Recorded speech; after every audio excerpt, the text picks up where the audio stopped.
बारिश में ससुराल की चटपटी ठंडी रसोई। हे भगवान, आज तो 7 बज गए। मुझे तो सब लोगों के लिए टिफिन भी पैक करना है। इतनी जल्दी इतना सारा काम कैसे करूंगी। निशा आज 7 बजे सोकर उठी है। उसे अपने पति, दोनों ननदों और देवर के लिए टिफिन पैक करना है। यार क्या बनाऊं जो झटपट बन जाए। सच में आज तो समझ ही नहीं आ रहा। गर्मी ने तो आफत कर रखी। पूरी रात गर्मी की वजह से नींद नहीं आई और जब सुबह मौसम थोड़ा ठीक हुआ तब आग लगी। देखो नतीजा, आज ही सोकर उठने में लेट हो गई। निशा हमेशा की तरह खुद से बातें कर रही है। उसे समझ नहीं आ रहा है कि वो नाश्ते में क्या बनाए। इतनी देर में बाहर से रमेश आवाज लगाते हैं, अरे बेटा, आज हमें चाय मिलेगी या नहीं? देखो तो 9 बजने वाले हैं, अभी तक चाय नाश्ते का कोई अता पता नहीं है। रमेश की आवाज सुनकर निशा रसोई से ही जवाब देती है, पापा बस अभी लाई 5 मिनट। निशा फटाफट गैस पर चाय चढ़ाती है और नमकीन बिस्किट के साथ अपने ससुर को सर्व कर देती है। वहीं सोफे पर बैठी उसकी ननद अंजलि कहती है, भाभी आप अभी नहा कर आए हो क्या? अरे कहाँ, नहाकर ही खाना बनाने लगी थी। अब देखो गर्मी कितनी हो रही है और रसोई में तो आग बरस रही है। अब तो पसीनों में नहाई हुई हूँ। हाँ भाभी सही कह रहे हो, गर्मी बहुत ज्यादा हो रही है और आपको तो वैसे भी सबसे ज्यादा पसीना आता है। अरे काम करेगी तो पसीना आएगा ही ना। वैसे बेटा ज्यादा हड़बड़ाने की जरूरत नहीं है। यहाँ बैठी है तेरी 2 नंदे, आज 10 बजे जाएंगी ऑफिस। तू बस रोहन के लिए लंच बना दे, बाकी बाद में बना लेना। सरोज की बात सुनकर निशा की सांस में सांस आती। वो रसोई में जाकर अपने लिए नाश्ता निकालती है और आराम से बैठकर नाश्ता करने लगती है। थोड़ी देर बाद निशा सभी के लिए लंच तैयार कर देती है। उसकी दोनों नंदे और पति ऑफिस चले जाते हैं। मम्मी आज तो कोई सब्जी वाला भी नहीं आया और शाम के खाने के लिए घर में कोई सब्जी भी नहीं है। पूरा फ्रिज खाली पड़ा है। अरे बेटा थोड़ा सूरज ढल जाने दे, धूप कम होगी तो हम मार्केट जाकर सब्जी ले आएंगे। मम्मी और कितना इंतजार करें। देखो शाम के 6 बज गए लेकिन सूरज तो ऐसा लग रहा है जैसे अभी निकल कर आया हो। अगर इससे ज्यादा इंतजार करेंगे तो डिनर 12 बजे बनेगा। हाँ ये भी तो सही कह रही है। चल भाई कब तक धूप से बचेंगे। तू थैला ले आ, हम चलते हैं सब्जी लेने। निशा अपनी सास के साथ बाजार से सब्जी लेने के लिए जाती है। वहां से सब्जी खरीदने के बाद रास्ते में उन्हें पड़ोसन पिंकी मिलती है। हे भगवान, पता नहीं ये गर्मी क्या करके छोड़ेगी। देखो तो शाम का वक्त है और कितनी ज्यादा आग बरस रही है। बस क्या बताएं बहन, मार्केट में आना जाना भी एक जंग जीतने के बराबर हो गया है और बारिश का तो कोई नामो निशान भी नहीं है। हाँ वही तो, बारिश हो जाती तो ये घुटन ना होती। अब तो बस इंद्रदेव से प्रार्थना है, भगवान जी बस प्रकट हो जाइए और खूब बारिश कीजिए, तभी गर्मी का कहर दूर हो सकता है। दोनों पड़ोसन आपस में बात करती हैं और थोड़ी देर बाद अपने अपने घर वापस आ जाती हैं। इधर निशा सारी सब्जियां अच्छी तरह धोकर फ्रिज में रख देती है और कुछ सब्जियां काट कर बना लेती है। दूसरी तरफ रोहन, अंजलि और निक्की भी ऑफिस से वापस आ जाते हैं। जैसे ही निशा सब्जी में तड़का लगाती है तभी रोहन कहता है, अरे भाई कुछ ठंडा सा हल्का सा बनाना, इतनी गर्मी में तो खाने के नाम से भी गर्मी लगती है। हाँ भैया सही कह रहे हो, वो तो खाना बेसिक नीड है, वरना अगर भूख ना लगे तो गर्मी में कोई खाना ही ना खाए। अंजलि की बात सुनकर सब लोग हंसने लगते हैं। इधर निशा सबके लिए खाना बनाकर तैयार कर देती है। सभी एक साथ खाना खाते हैं और सो जाते हैं। ऐसे ही अगली सुबह होती है। निशा रसोई में काम कर रही होती है। हे भगवान, मेरी रसोई तो मेरी जान लेगी। इतनी ज्यादा गर्मी रहती है हर वक्त। रसोई में खाना बनाते हुए निशा को बहुत ज्यादा गर्मी लगती है, लेकिन वो कर भी क्या सकती है। ऐसे ही दोपहर हो जाती है। निशा कपड़े धोकर बालकनी में सुखाने के लिए जाती है। दूसरी तरफ पड़ोसन काजल भी बालकनी में अपने पौधों के पास बैठी होती है। क्या हुआ काजल बहन, सारे पौधों को नीचे क्यों ले जा रही हो? अरे क्या बताऊं, गर्मी ने आफत कर रखी है। देखो मैंने इतने प्यार से पौधे लगाए थे, इतनी खुशी से नर्सरी से इतनी सारी वैरायटी के प्लांट्स लेकर आई थी, लेकिन गर्मी की वजह से मेरे सारे पौधे बेजान हो गए, मुरझा गए हैं। अब इन्हें नीचे छाया में रखूंगी। हाँ सही कह रही हो, इतनी धूप में इंसान मुरझा जाए। ये तो फिर भी मासूम से पौधे हैं। मेरे पौधे भी सारे सूख गए। मुझे भी इन्हें नीचे शेड वाले एरिया में ही रखना पड़ेगा। दोनों पड़ोसन आपस में बातें करती रहती हैं। इधर काजल अपनी बालकनी से सारे पौधे नीचे ले जाती है। दूसरी तरफ निशा पहले कपड़े सुखाती है और फिर बालकनी के सारे पौधे साफ करके एक एक नीचे ले आती है। वो कुछ पौधे सिटिंग एरिया में रख देती है तो कुछ मेन गेट के पास। हे भगवान, इतनी ज्यादा गर्मी है लेकिन घर के काम में कोई राहत नहीं है। दोपहर का 1 बज गया है और अब मुझे फुर्सत मिली है। निशा हॉल में बैठ जाती है और एलईडी पर एक मूवी चला देती है। जिसमें हीरो और हीरोइन बारिश में रोमांटिक डांस कर रहे होते हैं। उन्हें देखकर इस बार जब भी बारिश आएगी मैं भी अपने पति के साथ क्वालिटी टाइम स्पेंड करूंगी और इस तरह के मोमेंट्स क्रिएट करूंगी। निशा हमेशा खुद से ही बातें सोचती है और मन ही मन शर्मा जाती है। इधर थोड़ी देर बाद उसे ऐसा महसूस होता है कि आज हॉल में थोड़ी राहत है। बारिश भी नहीं हुई और धूप भी बराबर है, लेकिन फिर भी आज ठंडक सी महसूस हो रही है। आखिर किस वजह से? तभी निशा का ध्यान पास में रखे पौधों पर जाता है। गमलों में मिट्टी भरी हुई है और पानी की वजह से गीली मिट्टी से जब पंखे की हवा होकर निकलती है तो वो ठंडी लगती है। अच्छा, तो यहाँ ठंडक का ये राज है। इसका मतलब अगर मैं कुछ पौधे अपनी रसोई में रख दूं तो मेरी रसोई भी अपने आप ठंडी हो जाएगी। बस फिर क्या था, निशा बाकी बचे हुए पौधों को अच्छी तरह साफ करके रसोई में रख देती है। अब बनेगा मेरी ठंडी रसोई में चटपटा खाना। अगले दिन सुबह उठकर जब निशा रसोई में खाना बना रही होती है तब उसे थोड़ी सी ठंडक महसूस होती है, लेकिन रसोई की खिड़की से लू आ रही होती है जिसकी वजह से वो फिर से गर्मी महसूस करने लगती है। हे भगवान, इस खिड़की का भी कुछ जुगाड़ करना पड़ेगा। तभी निशा मन में सोचती है, क्यों ना मैं इस खिड़की के बाहर कुछ सब्जियों की बेल लगा दूं, जिससे अंदर लू भी नहीं आएगी और हवा भी ठंडी लगेगी।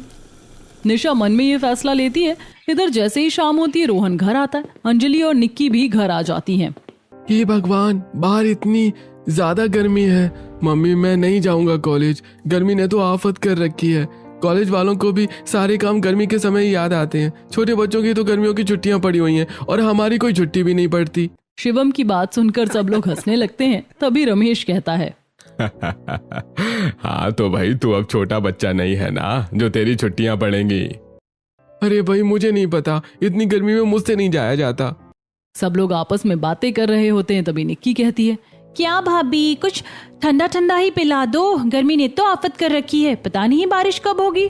निक्की की बात सुनकर निशा सबके लिए आम का शेक बना देती है। इधर जैसे ही निक्की रसोई में आम लेने के लिए जाती है, अरे वाह भाभी, आपने रसोई में क्या किया है? सच में आपकी रसोई तो बहुत ठंडी ठंडी लग रही है। निक्की की बात सुनकर निशा खुश होकर कहती है, ये सब मेरे पेड़ पौधों का कमाल है। देखो, मैंने ये पौधे रसोई में रखे हैं और बाहर भी सब्जियों की बेल लगा दी है। अब इससे मुझे सब्जियां भी मिलेंगी और मेरी रसोई भी ठंडी रहेगी। जब सभी घर वालों को पता लगता है कि निशा ने जुगाड़ से अपनी रसोई ठंडी कर ली है तो सभी बहुत खुश होते हैं। अरे सही कहा बहू, अब इंद्रदेव का कब तक इंतजार करे। रमेश की बात सुनकर सब लोग हंसने लगते हैं। ऐसे ही 1-2 दिन बीत जाते हैं। एक दिन पूरा परिवार घर के बाहर आंगन में बैठा होता है। सामने से पड़ोसन पूनम जाती है।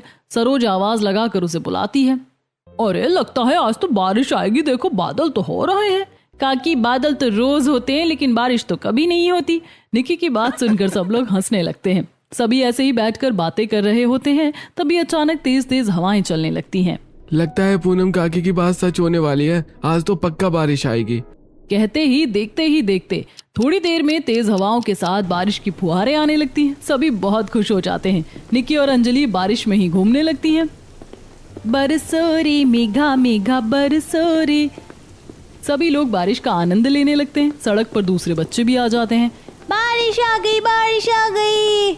निक्की, अंजलि और शिवम बिल्कुल बच्चों की तरह बारिश में घूमने लगते हैं, गाने गाते हैं, खूब एंजॉय करते हैं। आज ऐसा लग रहा है जैसे किसी अलग ही तरह की खुशी का जश्न मनाया जा रहा हो। इतनी गर्मी के बाद बारिश की खुशी लोगों के चेहरों पर साफ दिखाई दे रही है। अरे भाभी, आप क्या दूर खड़ी देख रही हो? देखो कितना सुहाना मौसम हो गया है, बारिश की फुहारें आ रही है। आ जाओ हमारे साथ बारिश में नहाते हैं। निशा भी सबके साथ बारिश में भीगने लगती है। रमेश और सरोज बच्चों को देखकर बहुत खुश हो रहे होते हैं।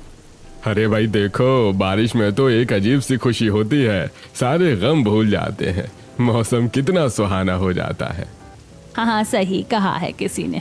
मौसम पर भी इंसान का मन निर्भर करता है। अगर मौसम अच्छा हो तो मन भी खुश हो जाता है।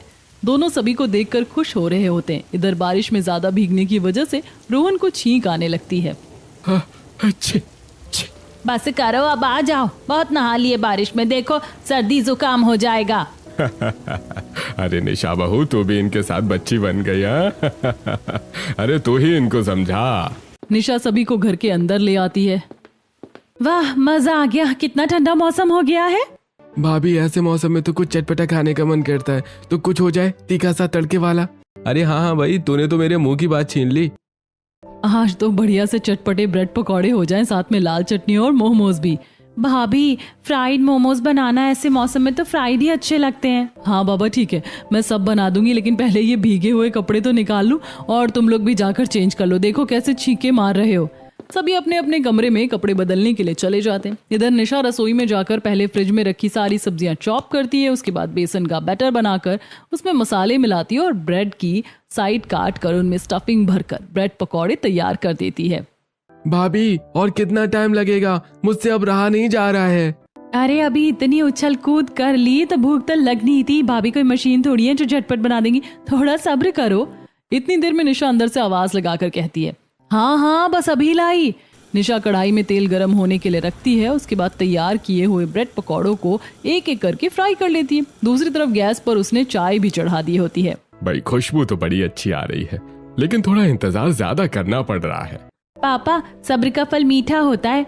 निक्की की बात सुनकर सब लोग हंसने लगते हैं। इतनी देर में निशा भी रसोई से गर्मा गर्म चाय और ब्रेड पकौड़े लेकर आ जाती है। सभी बैठकर पकौड़ों का आनंद लेते हैं। अरे भाभी कमाल कर दिया आपने, एक तो इतनी खूबसूरत बारिश, ऊपर से टेस्टी गर्मा गर्म ब्रेड पकौड़े, सच में मजा आ गया। बहू बड़े ही चटपटे बने हैं, ऐसी ठंड में चटपटा खाना मिल जाए तो बस और क्या चाहिए इंसान को। सभी लोग निशा के हाथों के बने ब्रेड पकौड़ों की तारीफ करते हैं। सब मिलकर ब्रेड पकौड़े खाते हैं। उसके बाद निशा जूठे बर्तन उठाती है और उन्हें साफ करने के लिए रसोई में चली जाती है। जब तक निशा का काम खत्म होता है तब तक बारिश भी बंद हो जाती है। अरे यार, मैं तो सोच रही थी कि बालकनी में बैठकर थोड़ी देर रोहन के साथ ब्रेड पकौड़े एंजॉय करूंगी, लेकिन तब तक तो बारिश ही चली गई। मैंने तो इसी वजह से खुद भी नहीं खाए थे और इन सब ने गर्मा गर्म खा लिए। निशा थोड़ा उदास महसूस करती है और अपने कमरे में जाकर आराम करने लगती है। ऐसे ही शाम होती है। शाम के समय सरोज घर के बाहर बैठी होती है, तभी सामने से पड़ोसन पिंकी गुजरती है। अरे भाई क्या बात है, बारिश होते ही पकवान बना दिए गए क्या? बड़ी अच्छी खुशबू आ रही थी तुम्हारे घर से। अरे बहन, बारिश होते ही तो सोच बदल जाती है खाने की। गर्मी में तो कुछ भी खाने का मन नहीं करता, लेकिन बारिश होते ही सब लोग चटपटा खाने की फरमाइश करने लगते हैं। बस इसीलिए निशा ने ब्रेड पकौड़े बनाए थे। हाँ ये तो तुम सही कह रही हो, बारिश के मौसम में तो कुछ भी बना लो वही टेस्टी लगता है, गर्मी में तो खाना भी अजीब लगता है। पिंकी थोड़ी देर सरोज के पास बैठती है, उसके बाद वहां से चली जाती है। ऐसे ही 1-2 दिन बीत जाते हैं। एक दिन सभी लोग सिटिंग एरिया में बैठे होते हैं, तभी शिवम कहता है, अंजलि दीदी आज आपकी सैलरी आई है ना, तो क्यों ना आज शॉपिंग और पार्टी हो जाए।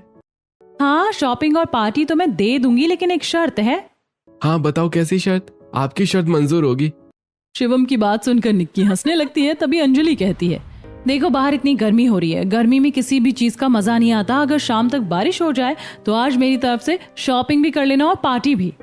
अरे यार ये तो गलत काम कर दिया दीदी आपने, मतलब अब मैं इंद्र दादा को कैसे मनाऊं कि प्रकट हो जाओ। वो तुम्हारी प्रॉब्लम है, अब तुम सोचो कि इंद्र दादा को कैसे प्रकट करना है। अंजलि की बात सुनकर सब हंसने लगते हैं। थोड़ी देर बाद सभी अपने अपने कमरे में चले जाते हैं। इधर शिवम अपने कमरे में चारों तरफ चक्कर लगा रहा होता है। हे भगवान प्लीज बारिश हो जाए, थोड़ी सी भी बारिश हो जाए तो मैं दीदी को बाहर जाने के लिए मना लूंगा। शिवम घर में सबसे छोटा है, इसलिए उसकी हरकतें भी बिल्कुल बच्चों जैसी हैं। जैसे ही शाम होती है, शिवम अपने कमरे में आराम कर रहा होता है। अचानक खिड़कियों के खुलने बंद होने की आवाज आती है, जिसकी वजह से उसकी नींद खुल जाती है। उठकर देखता है कि बाहर बहुत तेज हवा चल रही है। अरे वाह, तेज हवा चल रही है, वो भी ठंडी ठंडी, इसका मतलब बारिश भी आएगी। शिवम फटाफट अपने कमरे की खिड़की दरवाजे बंद करता है और सीधा अंजलि के कमरे में चला जाता है। अंजलि दीदी बाहर देखो आकर, बारिश होने वाली है। इससे पहले कि बारिश बहुत तेज हो जाए हम बाहर शॉपिंग करने के लिए चलते हैं। हे भगवान, आपको भी अभी बारिश करनी थी। मैंने कौन सी मुसीबत मोल ले ली इस लड़के को प्रॉमिस करके। ये तो मेरी सारी सैलरी आज ही खत्म करवा देगा। अंजलि की बात सुनकर रमेश और सरोज भी वहां आ जाते हैं। भाई प्रॉमिस करने से पहले सोच लेना चाहिए कि तुम किस इंसान से पंगा ले रही हो। हाँ हाँ बिल्कुल, तुम्हारे पापा सही कह रहे हैं। मम्मी पापा आप दीदी का मन बदलवाओ, मुझे शॉपिंग करने जाना है, पार्टी करनी है बस। शिवम की बात सुनकर सब लोग हंसने लगते हैं। चलो ठीक है भाई, कर लेना शॉपिंग और पार्टी। चलो तैयार हो जाओ, चलते हैं बाहर। अरे पहली बार किसी के पैसों पर बारिश में शॉपिंग और पार्टी करने का मजा आएगा। आज तो मैं भी अपनी सारी जरूरत की चीजें खरीद लूंगा। हाँ हाँ जरूर, अगले महीने तक की सैलरी भी एडवांस में खर्च करा देना मेरी। शिवम और रोहन मिलकर अंजलि को चढ़ाते हैं। इसके बाद सभी लोग तैयार होकर शॉपिंग करने के लिए निकल जाते हैं। दीदी आपने कहा था ना कि जब आपकी अगली सैलरी आएगी तो मुझे ज़ारा की पैंट दिलाओगे। देखो मैंने ये वाली पसंद की है, इसकी पेमेंट कर देना। और मैंने ये जॉर्डन के शूज पसंद किए हैं, इनकी पेमेंट कर देना। भाई मैं तुम्हारा ज्यादा खर्च नहीं करूंगा, मैंने तो बस ये रेबैन का चश्मा लिया है। इन सब की बातें सुनकर अंजलि माथे पर हाथ मारती है। हे भगवान, मुझे तो विश्वास ही नहीं हो रहा कि ये मेरे भाई बहन हैं। इन्हें इतने महंगे महंगे ब्रांड के नाम भी पता है और उन्हीं की चीजें खरीद रहे हैं। अंजलि की बात सुनकर सब लोग हंसने लगते हैं। तभी निशा कहती है, अभी भी कोई बात नहीं, मैंने तो कुछ नहीं लिया तो हिसाब बराबर हो जाएगा। नहीं भाभी, आप भी लो, चलो मैं आपके लिए साड़ी पसंद करती हूँ। अंजलि अपनी भाभी को भी शॉपिंग करवाती है। शॉपिंग खत्म होने के बाद भाई अब ओपन रूफ कैफे में चले, जहाँ बारिश के मौसम का मजा भी आए। हाँ बिल्कुल, यही पास में है, वहीं चलते हैं। सभी एक कैफे में जाकर बैठ जाते हैं। खुले आसमान के नीचे चारों तरफ काले काले बादल छाए हुए हैं। अचानक हल्की हल्की बारिश शुरू हो जाती है और सभी लोग पास में बज रहे म्यूजिक पर थिरकने लगते हैं। लंदन ठुमकदा, सभी लोग गाने पर झूमने लगते हैं। शिवम कभी छाता लेकर नाचता है तो कभी बिना छाते के। बारिश में तो बड़े भी बच्चे बन जाते, इन्हें देखो कैसे अपना बचपन याद कर रहे हैं। अरे हाँ, जब छोटे थे तब भी हम लोगों को ऐसे ही परेशान करते थे। तभी निशा की नजर एक कपल पर पड़ती है जो बारिश के मौसम का आनंद ले रहा होता है। दोनों साथ में डांस कर रहे होते हैं और एक दूसरे को खाना भी खिला रहे होते हैं। उन्हें देखकर निशा सोचने लगती है, काश मैं भी रोहन के साथ आई होती तो मैं भी अपने पति के साथ ऐसे एंजॉय करती। थोड़ी देर बाद सभी लोग खाना खाकर वापस घर आ जाते हैं। निशा, तुम्हें क्या हुआ? तुम तो आज बहुत थकी थकी लग रही हो। पता नहीं, शायद सुबह से आराम नहीं किया ना, इसीलिए दोपहर में थोड़ा सा सो जाती हूँ तो अच्छा लगता है। चलो कोई बात नहीं, आप सो जाना। वैसे भी सब लोग बाहर खाना खा कर आए हैं तो डिनर भी तुम्हें नहीं बनाना पड़ेगा। हाँ ये तो है, खैर जल्दी कहाँ भूख लग जाएगी। रात के 8 बजे ही सभी लोग बाहर से खाना खाकर लौटे थे। निशा को भी लगा कि अब रात में खाना नहीं बनाना पड़ेगा, इसीलिए वो अपने कमरे में जाकर आराम करने लगती है। जब सभी सो जाते हैं तब निक्की और अंजलि को नींद नहीं आती। दोनों बहनें लैपटॉप पर मूवी देखने लगती हैं। रात करीब 12 बजे अंजलि को भूख लगती है। अरे यार, मुझे तो बहुत जोर की भूख लग रही है। पता नहीं भाभी ने खाने में कुछ बनाया भी होगा या नहीं। मुझे भी भूख लग रही है, चलो एक काम करते हैं, भाभी से मस्त चटपटी मैगी बनवा कर खाते हैं। दोनों बहनें सीधा निशा के कमरे का दरवाजा खटखटाती हैं। अरे क्या हुआ, तुम दोनों इतनी रात को, सब ठीक तो है ना? हाँ भाभी, सब ठीक है, हम दोनों को भूख लगी है, प्लीज हमारे लिए चटपटी सी मैगी बना दो ना। दोनों की बात सुनकर निशा बिल्कुल चुप हो जाती है और चुपचाप रसोई में जाकर इनके लिए मैगी बनाने लगती है। थोड़ी देर में मैगी बन जाती है। वो दोनों को परोस देती है और खुद अपने कमरे में आकर सो जाती है। अगली सुबह जब निशा उठती है तो रसोई में आकर काम करने लगती है। आज सबके लिए पोहा और नारियल की चटनी बना लेती हूँ। लंच में दाल चावल और रोटी बना लूंगी। वैसे भी पापा कई दिनों से दाल चावल खाने के लिए बोल रहे हैं। निशा एक तरफ पोहा बनने के लिए रखती है तो दूसरी तरफ उसने लंच के लिए पहले से ही दाल और चावल भिगोकर रख दिए हैं। फिर वो रसोई की खिड़की खोलकर बाहर देखती है। वाह, बाहर कितना सुहाना मौसम हो रहा है। पता नहीं रोहन को आज ऑफिस से छुट्टी मिल सकती है क्या, वरना आज तो सच में बाहर जाने में बहुत मजा आएगा। निशा हर बार अपने और रोहन के साथ बाहर जाने का सोचती है, लेकिन घर वालों के एंजॉय करने के चक्कर में वो किसी से कुछ कह ही नहीं पाती। वो चुपचाप खाना बनाने लगती है। इधर सभी लोग सिटिंग एरिया में बैठे होते हैं। क्या हुआ निक्की, बहुत देर से देख रही हूँ, तो किसी गहरे सोच विचार में है। मैं तो बस यही सोच रही हूँ कि अगर आज बारिश हो जाए तो मैं ऑफिस से छुट्टी रख लूँ। हाँ यार, बात तो सही है, ऑफिस से छुट्टी करके मस्त आराम से कुछ चटपटा सा एंजॉय करेंगे और बारिश के मौसम का मजा लेंगे। अरे तुम दोनों बहनों ने जब प्लान बना ही लिया है तो अब इंद्रदेव भी गुड न्यूज ही दे देंगे। देखना थोड़ी देर में ही बारिश होने लगेगी। रमेश ये कह रहे होते हैं कि अचानक बाहर तेज बारिश शुरू हो जाती है। लो पापा, कितनी देर से बादल गरज रहे थे और आपके कहते ही बारिश शुरू हो गई। अब तो मस्त माहौल बनेगा, ऑफिस जाना कैंसिल और आज घर पर बनेगी चटपटी चीजें। सभी लोग बैठकर आपस में बातें कर रहे होते हैं। इतनी देर में निशा सबके लिए चाय और नाश्ता लेकर आ जाती है। अरे बहू, तुमने तो नाश्ता बना भी दिया। ये लोग तो कुछ और ही प्लान कर रहे थे। ये क्या भाभी, बाहर इतनी अच्छी बारिश हो रही है और इस मौसम में भी आप हमें ये पोहा और नारियल की चटनी खिला रही हो। भाभी, आपने ये क्यों बनाया? आज तो मेरा पालक के पकौड़े, चिली पोटैटो और पनीर टिक्का खाने का मन कर रहा था। कोई बात नहीं निक्की, मैं वो भी बना दूंगी, लेकिन पहले आप लोग ये नाश्ता तो कर लो। फिर क्या फायदा भाभी, आज हमने बारिश की वजह से ऑफिस से छुट्टी रखी है, बारिश तो हमारा इंतजार थोड़ी करेगी। अरे जब इन दोनों का इतना मन कर रहा है तो निशा तुम बना दो ना। सभी लोगों के कहने पर भला निशा किसे मना कर सकती थी। वो बेचारी रसोई में जाती है और सबके लिए पालक के पकौड़े, चिली पोटैटो और पनीर टिक्का बनाकर ले आती है। पता नहीं क्या हो गया इन लोगों को, इतना सारा पोहा और नारियल की चटनी मैंने बनाई थी, अब ये सब व्यर्थ जाएगा। निशा ने पहले से ही इतना समय लगाकर नाश्ता बनाया था और फिर दोबारा सब बनाने में उसे 12 बज जाते हैं। सभी लोग बैठकर खाना खाते हैं, लेकिन उसे अब लंच की भी चिंता होने लगती है क्योंकि थोड़ी देर में इन्हें फिर भूख लग जाएगी। निशा तुम क्यों खड़ी हो? तुम भी हमारे साथ पकौड़े का आनंद लो। भाभी बाहर इतना अच्छा मौसम ठंडा ठंडा हो रहा है, लेकिन आपको तो अभी भी पसीने आ रहे हैं, जबकि आपकी रसोई तो ठंडी है। ठंडी सही, लेकिन कब तक साथ देगी? जब इतनी देर तक गैस के सामने खड़ी रहूंगी तो पसीने तो आएंगे ही। आज निशा के चेहरे पर परेशानी और गुस्सा साफ दिखाई दे रहा है, लेकिन घर वाले उस पर ध्यान देने के बजाय पकौड़ों का आनंद लेने में लगे रहते हैं। ऐसे ही 1-2 दिन बीत जाते हैं। एक दिन निशा छत पर कपड़े सुखा रही होती है और आज बहुत अच्छा मौसम होता है। बरसात के दिन आए, मुलाकात के दिन आए। निशा गाना गाते हुए कपड़े सुखा रही होती है, तभी ऑफिस से आता हुआ रोहन दिखाई देता है। अरे वाह, आज तो ये इतनी जल्दी आ गए।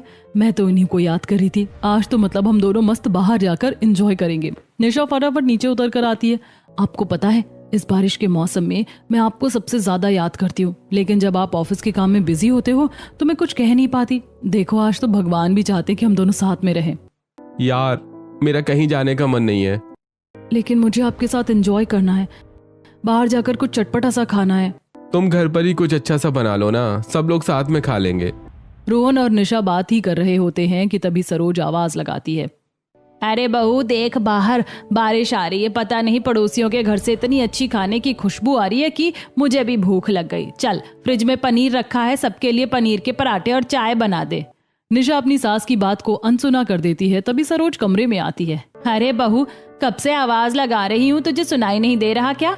आज डिनर में कुछ नहीं बनाना क्या? सब लोग पनीर के पराठों की फरमाइश कर रहे हैं। मम्मी, सुबह से मेरे सिर में बहुत दर्द है। मुझसे तो रसोई में खड़ा भी नहीं हुआ जा रहा। बहुत कमजोरी सी महसूस हो रही है। आप प्लीज दीदी को बोल दो ना, मैं आज खाना नहीं बना पाऊंगी। कोई बात नहीं बेटा, तू आराम कर। मैं रोहन को बोलकर तेरे लिए दवाई मंगवा देती हूँ। ये कहकर सरोज वहां से चली जाती है। ये बस अपनी फरमाइशें करते रहते हैं और निशा के मन की बात पूछना ही भूल जाते हैं। इसी वजह से आज निशा को बीमारी का झूठा बहाना लेना पड़ा। इधर सरोज खुद रसोई में चली जाती है। निक्की और अंजलि तो अभी ऑफिस से आएंगी। अगर उनके भरोसे बैठूंगी कि वो डिनर बनाएंगी तो हम लोगों को भूखा ही रहना पड़ेगा। एक काम करती हूँ, पनीर के पराठे, मिक्स वेज और मलाई चाप बना लेती हूँ। बारिश के मौसम में बहुत टेस्टी लगेंगे। ये सोचकर सरोज फिर से सारी सब्जियां निकालती है और उन्हें अच्छी तरह चॉप करती है। उसके बाद पनीर को हाथों से मैश करके उसमें नमक, मिर्च और मसाले मिलाती है। फिर आटे को डो लगाकर एक एक लोई तोड़ती है। उसमें पनीर की स्टफिंग भरकर पराठे बनाने लगती है। जैसे ही पराठों की खुशबू शिवम के कमरे तक पहुंचती है, वो तुरंत उठकर रसोई में आ जाता है। अरे मम्मी, आज आप रसोई में क्या कर रही हो? भाभी कहाँ है? बेटा, उसकी तबीयत ठीक नहीं है तो मैंने सोचा मैं ही तुम सबकी फरमाइश पूरी कर देती हूँ। मम्मी, खुशबू तो बहुत अच्छी आ रही है, मुझसे तो अब रहा नहीं जा रहा है। फटाफट पराठे लेकर आ जाओ। सरोज पहले पराठे, सब्जी और मलाई चाप बनाती है। उसके बाद सभी को परोस देती है। तब तक निक्की और अंजलि भी ऑफिस से आ जाती हैं। वाह मम्मी, आपने तो कमाल कर दिया। सच में खाकर मजा आ गया। मम्मी, मैं तो सोच रही थी कि जब से भाभी आई हैं तभी से वही खाना बनाती है। आप तो शायद खाना बनाना ही भूल गई होंगी, लेकिन आपने तो लाजवाब खाना बनाया है। मन कर रहा है आपके हाथ चूम लूं। सभी लोग सरोज के हाथ के खाने की खूब तारीफ करते हैं। इधर रोहन भी निशा को कमरे से डाइनिंग टेबल तक ले आता है। निशा भी गर्मा गर्म पराठे और सब्जी का आनंद लेती है। चलो, बहाना बनाने का कुछ तो फायदा हुआ, वरना मेरी किस्मत में कहाँ था ये गर्मा गर्म पराठे, वो भी बैठे बिठाए मिलना। इस तरह सभी लोग खाना खा लेते हैं, लेकिन सरोज कुछ नहीं खाती। अरे भाई, तुम ही तो कह रही थी पनीर के पराठे बना दो, ये कर दो, वो कर दो। अब तुम क्यों नहीं खा रही हो? पता नहीं, अब मन नहीं कर रहा। शायद खाना बनाते बनाते ही मेरी भूख मिट गई। खाना खाने के बाद भी निशा ऐसा दिखाती है कि वो बहुत बीमार है। इधर सरोज को ही सारे जूठे बर्तन साफ करने पड़ते हैं। शाम तक वो बहुत थक जाती है। बिस्तर पर लेटते ही उन्हें नींद आ जाती है। अगली सुबह होती है। जैसे ही अंजलि अपने कमरे का पर्दा हटाती है, अरे वाह, आज तो इंद्रदेव बहुत मेहरबान है। इतना खूबसूरत मौसम, मतलब आज भी कुछ चटपटा खाने का प्लान बन कर रहेगा। अंजलि निक्की को भी उठा देती है। थोड़ी देर में दोनों बहनें नहा धोकर बाहर आती हैं। भाभी, आज खाने में क्या है? मैं तो कहती हूँ आज आपके हाथ के स्पेशल दम आलू और लच्छा पराठा हो जाए। निक्की निशा को आवाज लगाते हुए उसके कमरे तक आती है, लेकिन उसे निशा की तरफ से कोई जवाब नहीं मिलता। अरे भाभी कहाँ है? 9 बज रहे हैं, अभी तक सो रही हैं क्या? अरे नहीं बेटा, सो नहीं रही, उसकी तबीयत ठीक नहीं है। अंजलि तुरंत पूछती है, क्या हुआ भाभी को? रात उन्हें सिर दर्द था क्या? अभी तक ठीक नहीं हुआ? बेटा, उसके पेट में दर्द है। लगता है मेरी बहू को किसी की नजर लग गई। सरोज की बात सुनकर दोनों बहनें निशा के कमरे में उसका हाल चाल पूछने के लिए जाती हैं। भाभी आप एक बार डॉक्टर के पास चली जाओ, ऐसे रोज रोज तबीयत खराब हो रही है आपकी, टेस्ट भी करवा लेना। हाँ, और अपने खाने पीने का भी ध्यान रखो, कहीं आपको ठंड तो नहीं लग गई। अरे मुझे ठंड कैसे लग सकती है, मेरा तो कभी ना टाइम पर खाने का मन होता है और ना ही नहाने का। मैं तो बारिश में भी नहीं भीगती जैसे तुम लोग एंजॉय करते हो, मैं तो बस दूर से ही सबको देखती रहती हूँ। निशा का जवाब सुनकर दोनों बहनों को थोड़ा अजीब लगता है, लेकिन वे कुछ नहीं कहती। हालचाल पूछने के बाद दोनों बाहर आ जाती हैं। तो मम्मी फिर आज खाने में हमें कुछ मिलेगा नहीं क्या?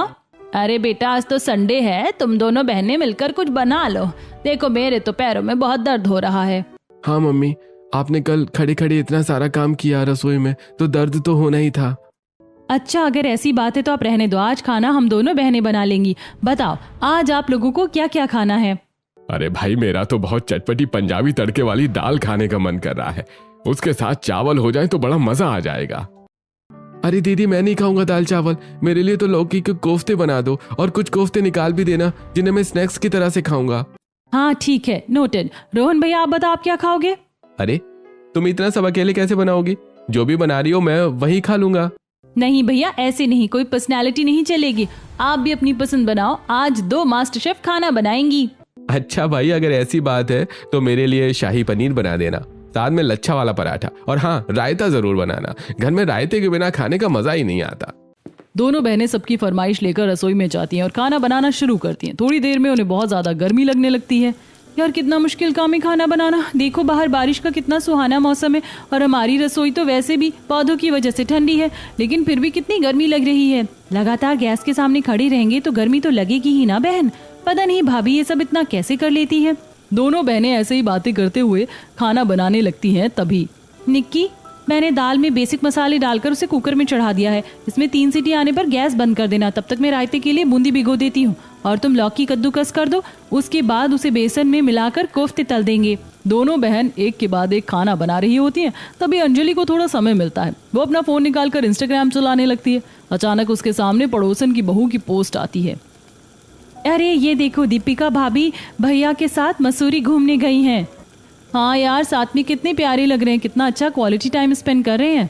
पड़ोसन की बहू की घूमने की तस्वीरें देखकर दोनों बहनों को अच्छा लगता है। तभी अचानक निक्की सोच में पड़ जाती है।